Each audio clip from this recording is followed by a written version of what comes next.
حزب وحدت اسلامی مردم افغانستان و حزب جنبش ملی افغانستان امروز بعد از ظهر در یک گرد همایی یک بار دیگر پشتیبانی ایشان را از نامزدی حامد کرزی در انتخابات ریاست جمهوری اعلام کردند. حاجی محمد محقق رهبر حزب وحدت اسلامی مردم افغانستان میگوید که آنان برای به دست آوردن حقوق مردم هزاره با نامزدهای مختلفی گفتگو کردند و پس از 2 ماه مذاکره با رئیس جمهور کرزی پشتیبانی ایشان را از وی اعلام کردند.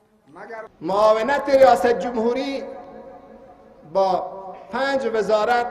در ساختار نظام،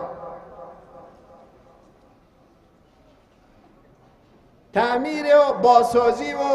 احداث و پخته‌سازی تمامی سرک‌های شمال به جنوب، شرق به غرب در مناطق مرکزی و راه‌های مواصلاتی داخل هزاره‌جان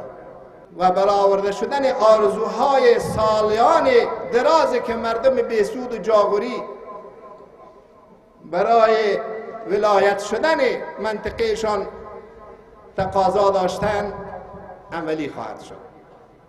وی می‌افزاید که آنان هیچ وقت از خواسته‌هایشان کنار نخواهند رفت و از حقوقشان دفاع می‌کنند. در این گرد همایی از امتیازهای داده شده برای حزب جنبش ملی افغانستان چیزی مطرح نشد. بیسود و جاغوری برای ولایت شدن منطقهشان تقاضا داشتند عملی خواهد شد. وی می‌افزاید که آنان هیچ وقت حزب وحدت اسلامی مردم افغانستان میگوید که آنان برای به دست آوردن حقوق مردم هزاره با نامزدهای مختلفی گفتگو کردند و پس از 2 ماه مذاکره با رئیس جمهور کرزی پشتیبانی ایشان را از وی اعلام کردند. معاونت ریاست جمهوری تمامی سرک‌های شمال به جنوب، شرق به غرب در مناطق مرکزی و راه‌های مواصلاتی داخل هزاره‌جان و برآورده شدن آرزوهای سالیان درازی که مردم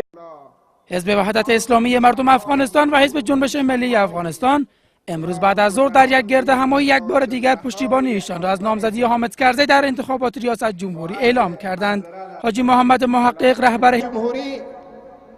با 5 وزارت در ساختار نظام، تعمیر و بازسازی و احداث و پخته‌سازی